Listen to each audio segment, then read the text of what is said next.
by'ukuri dukwiye guhitamo inshuti nzima, inshuti ziduha ibitekerezo bizima, inshuti nziza ziri mu buryo bwinshi butandukanye. Bamuha icyizere kidasanzwe nawe ntiyabatenguha. Bigaragara cyane mu episode ya mbere aho Peace yaje afatwa nk'umwana w'umukozi wo mu rugo wo kwita kuri kandi umukobwa wabo akagenda amufasha muri buri kimwe. Nta nshuti mbiba, ni inshuti yawe ariko muri kategori ya gatatu yo kugawa, ni ya yindi uzaba uri mu kababaro bikaba gake cyane kubabarana nawe ariko ari iruhande rwawe.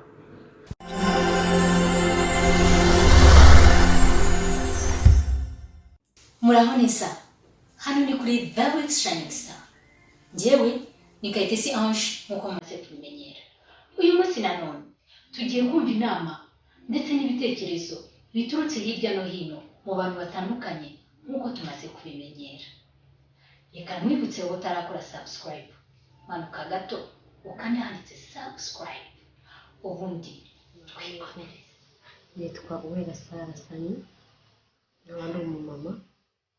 Nifuje ko twaganira ku ngingo nkeya abantu tutajya twitaho ariko zifite umumaro mu by'ubuzima. Ikintu cya mbere nshaka ko tuganira ni ku kintu kijyanye n'ababyeyi tudafata umwanya ngo tuganirize abana bacu. Mu by'ukuri abana ni umurage ukomeye, ni umurage uva ku Uwiteka, ni umugisha. Ni byiza ko twicara tukaganiriza abana bacu tukabigisha kugira indangagaciro za kimuntu. Ikintu nifuza kubabwira ni ku rubyiruko. Nanjye nabaye urubyiruko, ni inshuti zanjye nyinshi. Mu by'ukuri dukwiye guhitamo inshuti nzima, inshuti ziduha ibitekerezo bizima, inshuti nziza ziri mu buryo bwinshi butandukanye. Inshuti zitaturoha mu ngeso mbi, inshuti ishobora kugira inama, inshuti mushobora gushyira hamwe mukagira ikintu kizima mugeraho. Yewe n'abashaka kuba bagira abo bashaka babana nabo cyangwa bifuza kubana nabo, icyo nabagira inama ni uko tubanza tugasenga Imana ikakwereka umuntu nyakuri, inshuti nziza wahitamo, kandi inshuti zakubaka. Mu by'ukuri dukeneye gushaka inshuti nziza mu buryo bwose bushoboka. Ikindi muri Weeks Shining Star harimo igitekerezo cya Kandi na Peace. Mu by'ukuri hari ababyeyi ba Kandi bafashe neza Peace, bamufata nk'umwana mu rugo kandi yari umukozi mu rugo. Hari ibintu byinshi abantu twirengagiza, twumva ko abakozi atari abantu nk'abandi, kandi mu by'ukuri ni ikiremwamuntu nk'uko nawe ikiremwamuntu, kuko nanjye ndi ikiremwamuntu. Ni ukuri nishimira ababyeyi ba Kandi ibyo bafashe neza Peace, bakamufata nk'umwana mu rugo, bakamuha indangagaciro za kimuntu, bakamuha ubwo bumuntu, nawe akisanga akumva ko ari umuntu nk'abandi. Ni ukuri hari ababyeyi dutegereje ko hari amafamiye amwe n'amwe tutajya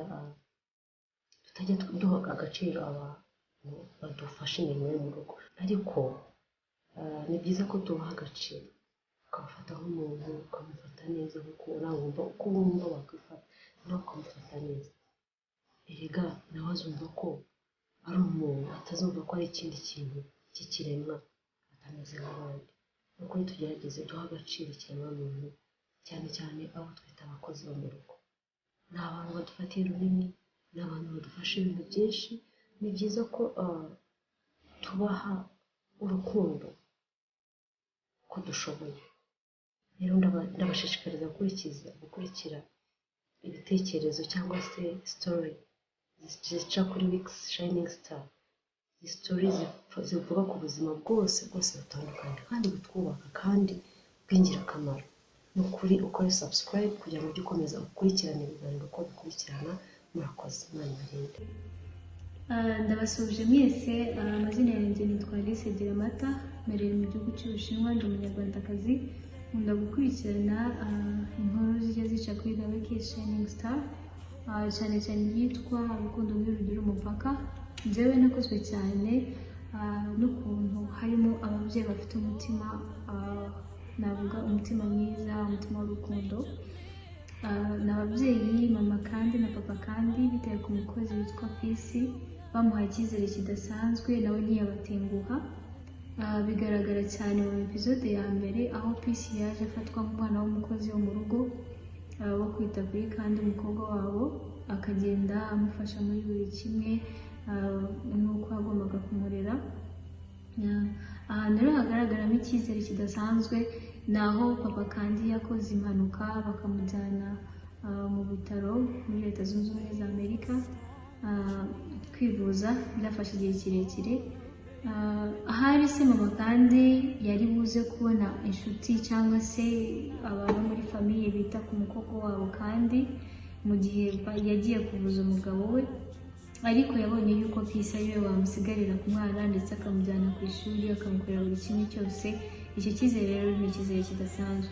Nanashishikariza abana bose b'abakozi bo mu rugo mu ngo zitandukanye bahabwa inshingano ko bazikora neza, yuko iyo ukoze inshingano wahawe ntabwo uzi ikintu kiri imbere. Akenshi muri izo nshingano iyo uzikoze neza havamo ibintu byiza. Ni ukubashishikariza rero gukora ibintu basabwa, gukora ibyo babwiwe n'abakoresha babo, kubishyira mu bikorwa, kubera yuko niho havamo icyizere. Nkurikije uko iyo nkuru ivuga, havamo icyizere, usanga Peace afatwa neza nyuma ho kubera uburyo yagiye abana n'uyu muryango. Njye mbona aba babyeyi bafite urukundo kuko papa kandi yamaze kwitaba Imana. Hari ikintu yasize avuze kuri uyu mwana w'umukobwa witwa Peace. Peace yavuze amagambo akomeye.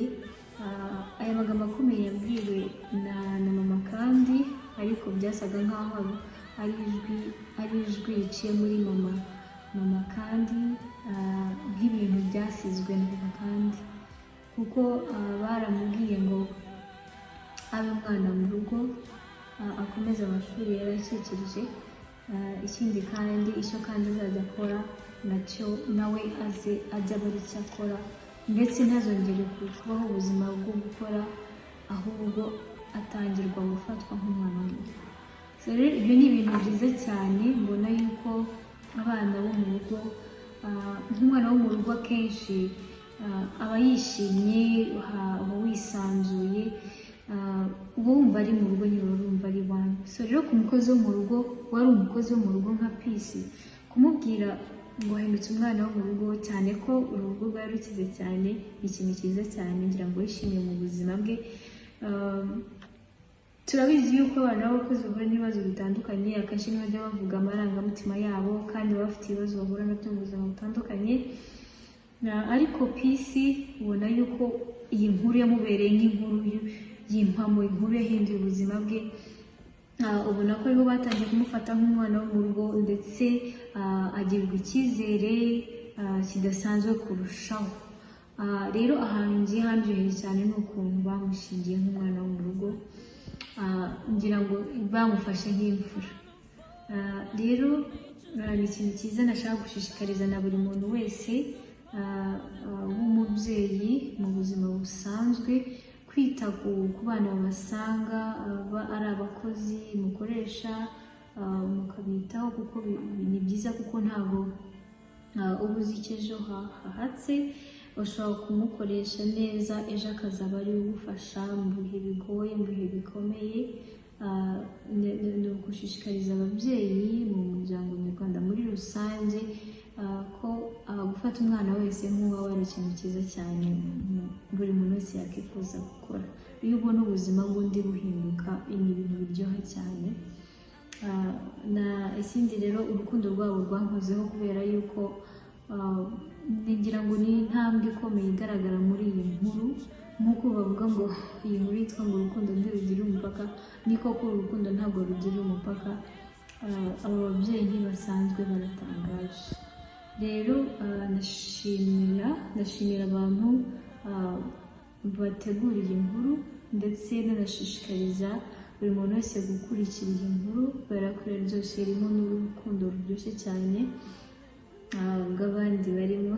Rero kugira ngo mukomeze mukurikirane ibintu birimo neza, muryoherwe nabyo, njyewe ndayikunda cyane, nkora share, nkakora like ndetse nakoze na subscribe.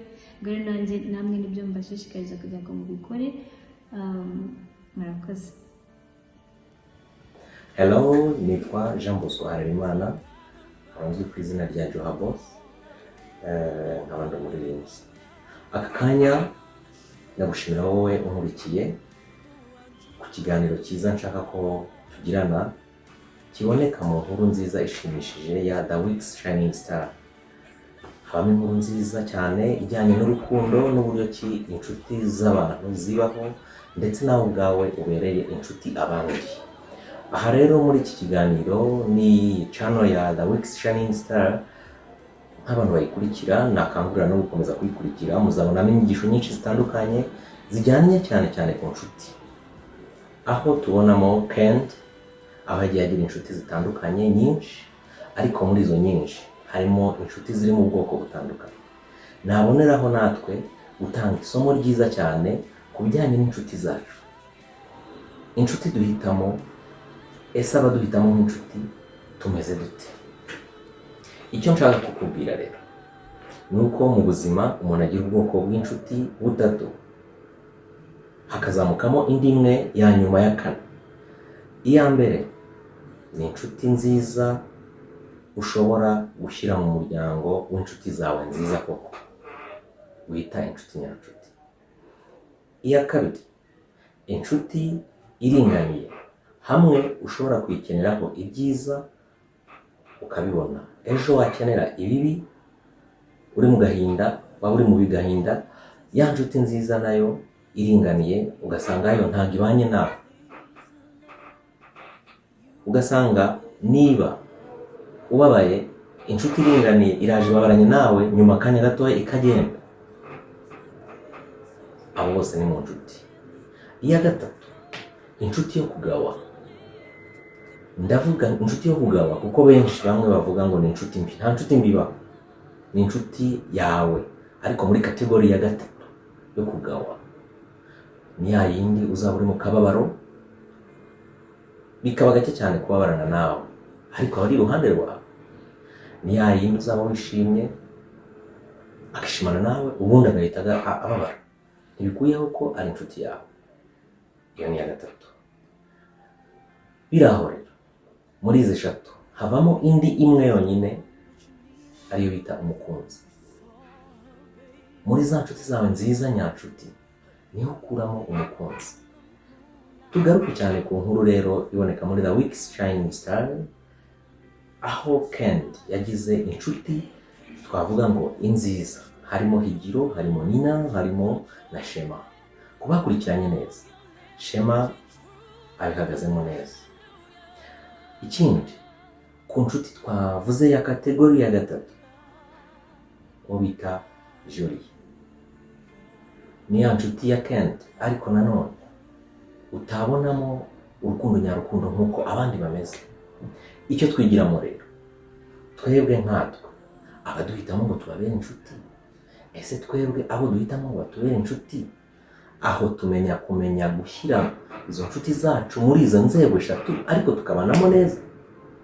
Ni isomo buri wese agomba kureba, wowe unkurikiye, kugira ngo twige kubana neza n'abantu bose amahoro, kandi tumenye kubana n'abantu tutabakomerekeje, tube inshuti nyanshuti, ndetse binadufashe guharanira kubera abandi inshuti, ndetse natwe duhitemo inshuti zitubera inshuti.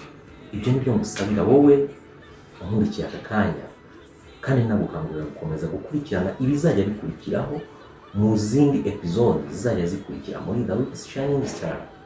Murakoze cyane. Aha, nagarutse rero. Reka nizere ko mwaryohewe n'inama zavuye muri bagenzi bacu ndetse n'ibitekerezo badusangije.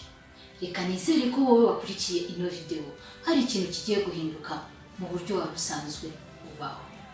Reka nizere ko utarakora subscribe, yibuka gukanda kuri subscribe kugira ngo azajye abona inkuru zacu mu buryo bumworoheye. Reka nsoze basabira umugisha ku Mana, kandi ntimuzacikwe n'inkuru igiye gutangira. Hagiye gutangira inkuru nshyashya yitwa Isezerano rya Fake. wowe ufite igitekerezo cyawe ni ukuri wikwibagirwa kucyandika kuri comment kuko biradufasha cyane.